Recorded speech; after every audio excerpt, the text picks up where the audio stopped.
Hey everybody, it's John with National Sports Entertainment, and I thought today would be a good day to go into our college games for tomorrow, and I'm also going to hit a basketball game or two for tonight.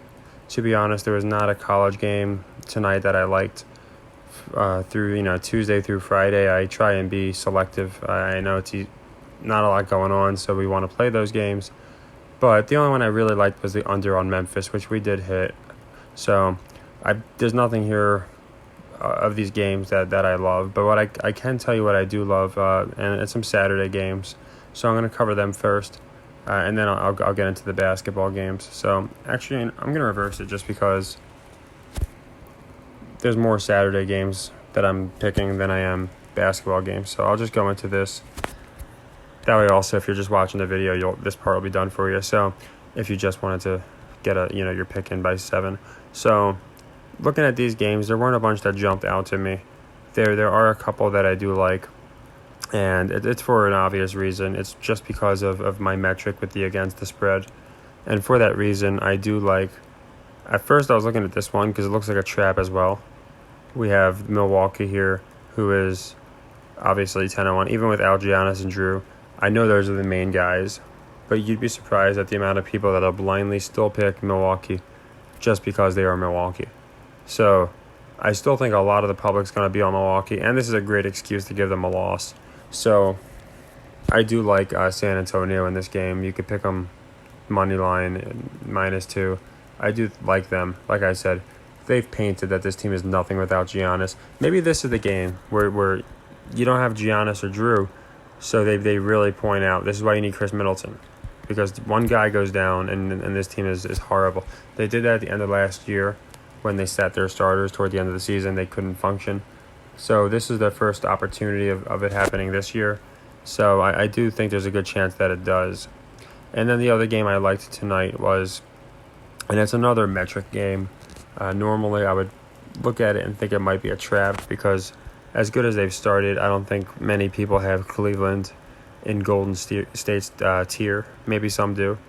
But I do think this is a perfect game where the Warriors go against the metric here and they cover this spread and they win. They cover the 2.5. I always say it's your prerogative if you want to buy it down to 2 or something, but I actually already did this one. I haven't picked my college yet, but this one I got in before it changed. I like 2.5, and you can see Golden State's one of the bottom teams this year. Sure, they might not finish at 50-60%, but they're certainly going to finish at least between 40 and 50. So, and they'll probably finish better. But these teams that are starting off bad against the spread, again, it just does not hold over time. So these are both first sequences, just so you know. They're going to be new sequences, both of those basketball games.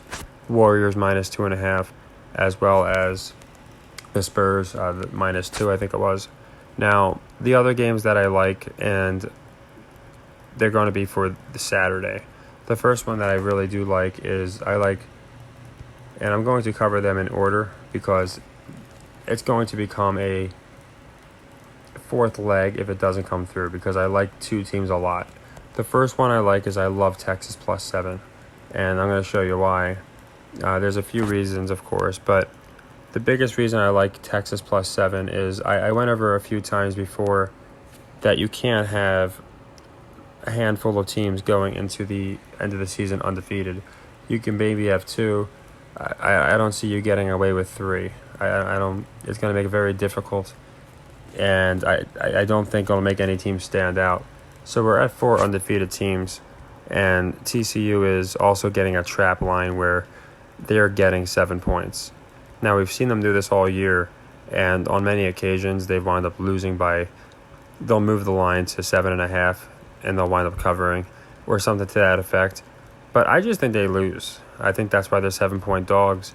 So the narrative is I think they lose because I don't think we're going to have 4 teams with a undefeated record rolling into week 12 now, or week 11 now.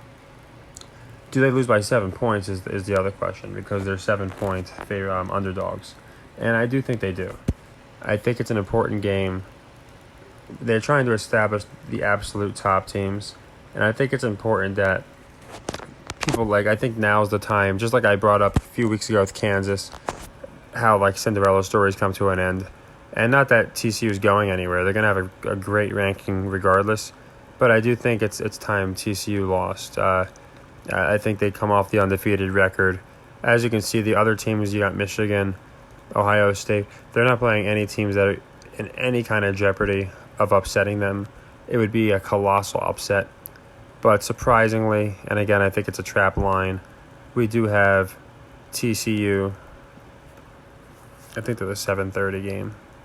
Yeah, that's now they're getting 7.5. So it's interesting in my opinion. I'm gonna buy that down to 7 because I've seen TCU do this all year, and they'll do this. Well, they'll flip the line. So people that got in early might lose if they got Texas, or they'll push if they got Texas -7, and then if TCU covers exactly 7, then they'll obviously lose if they pick Texas -7.5. So I've seen this with TCU a lot this year. I would recommend buying this down to 7, 6.5. I'm going to buy it down to 7. My sportsbook might be at that. I haven't locked in this bet yet.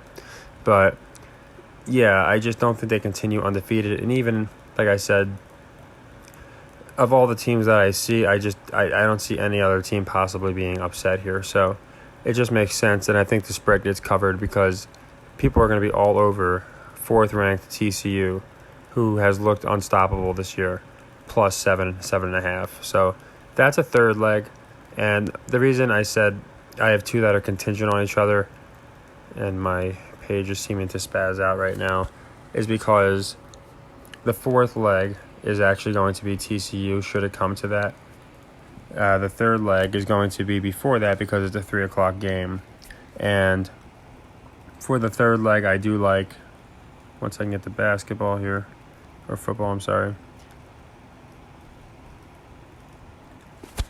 For the 3rd leg, because again, it's a 3:30 game. It's another team I've been fading. I'm going to fade them again just because I don't think they continue on the run they're at. And I'm going to be fading Tulane. Simply because I think they want to present UCF as a much stronger team. And I also think that there's going to be a lot of people on Tulane here. It's basically a 50-50 game. I believe Tulane, I think it's 1.5 they're giving, I'm sorry. For some reason, like I said, my ESPN doesn't seem to be working.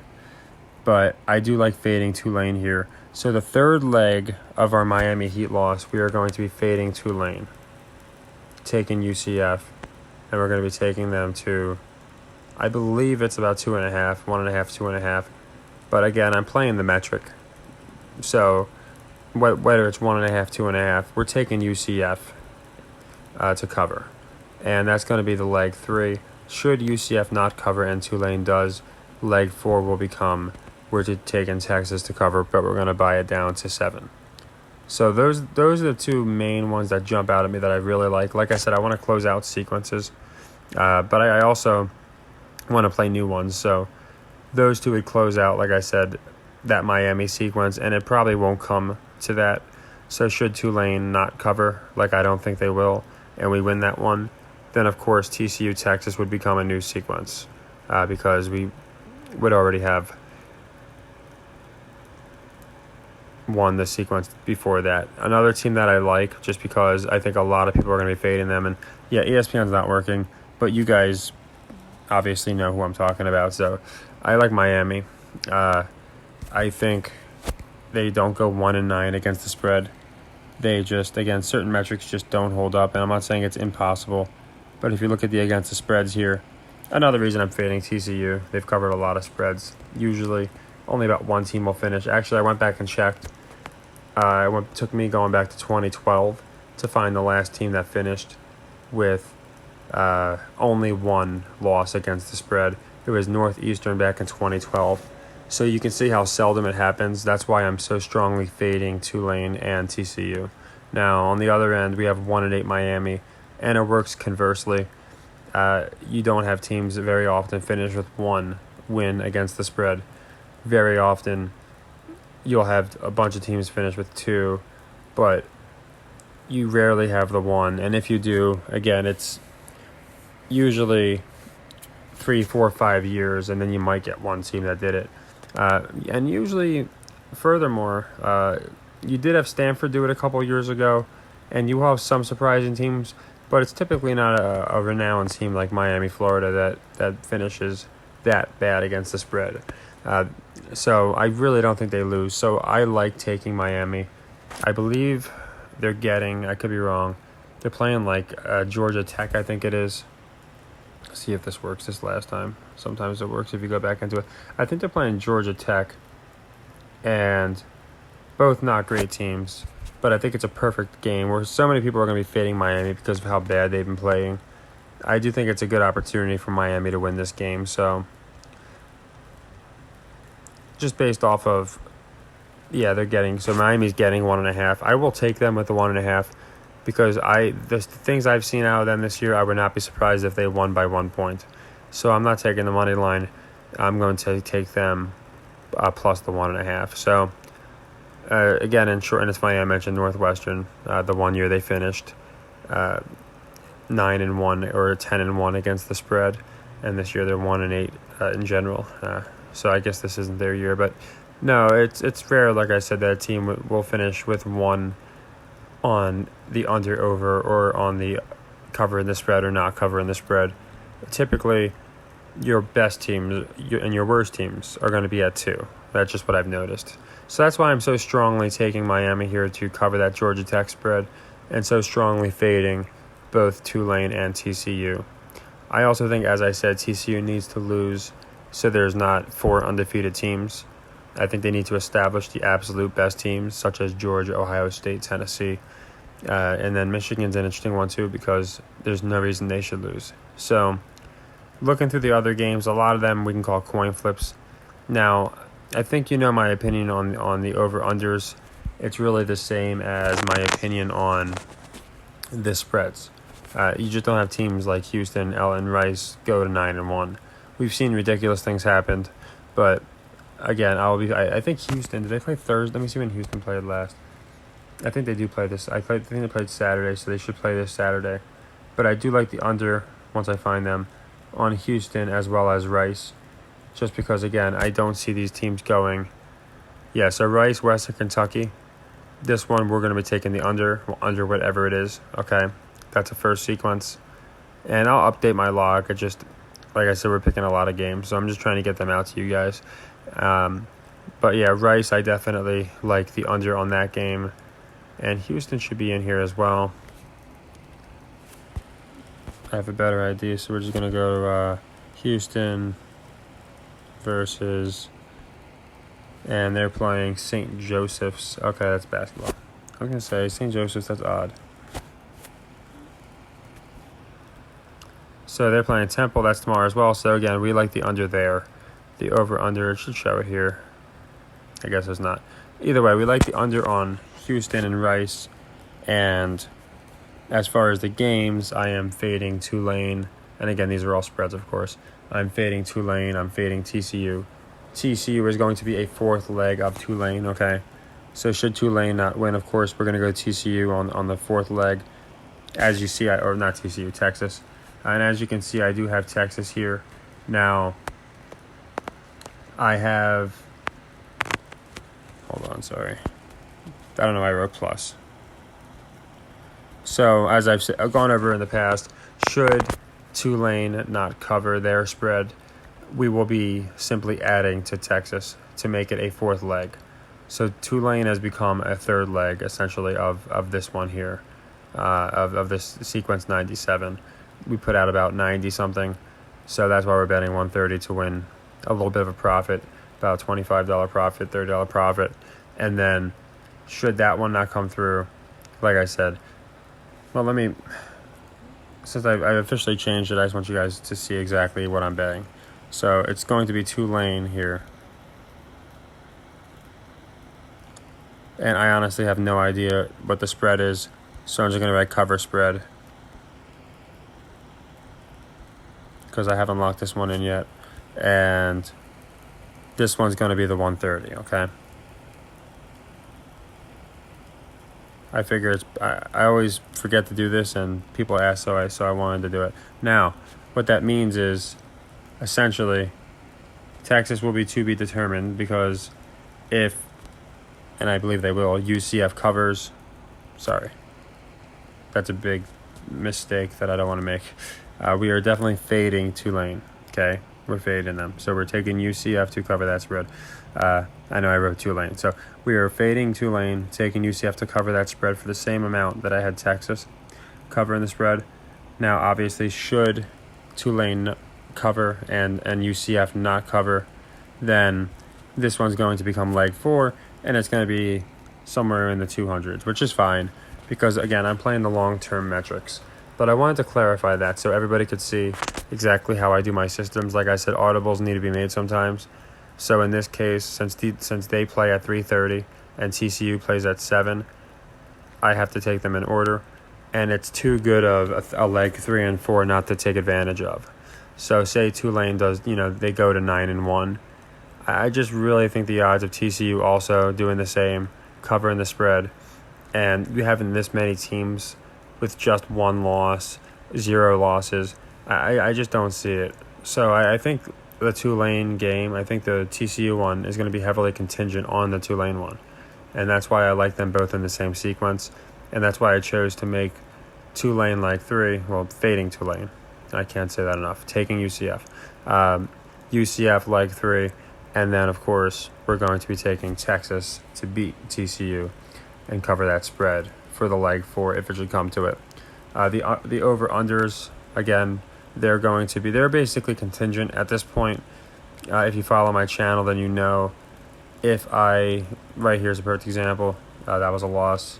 So if I bet a team to go under like I did Rice because of my logic, you can bet that the very next week, if they didn't, I'm going to be doing the same thing. So for the kill 2 birds with 1 stone, we had Wolves +4, which didn't cover not that long ago. Again, I have no idea what the under is, but we were picking the under. I'll just do under X. We are going the under because the metric. They are, I believe, 8-1 on the over, and I just don't believe that continues. And then we're going to be doing the exact same thing on. I feel like it's good to kill a couple hanging chads while also getting some good metrics in here. This one's going to be under on Houston University. Just so people don't get confused with like basketball or something if they're just glancing at this. And again, I don't know the over-under, but I'm just betting the metric. This is also going to be a second leg. So as you can see, we're closing out old sequences, but I think in a smarter fashion. I only hope to split every time because every time we split, we would dwindle them down, and we eventually, as we have been, we profit at the end. But this one was a win, so that's nice. Same metric. We used this one last night. It's an easy metric. I picked them last week not to go under because they were like 7-1 on the over, and then finally they went under.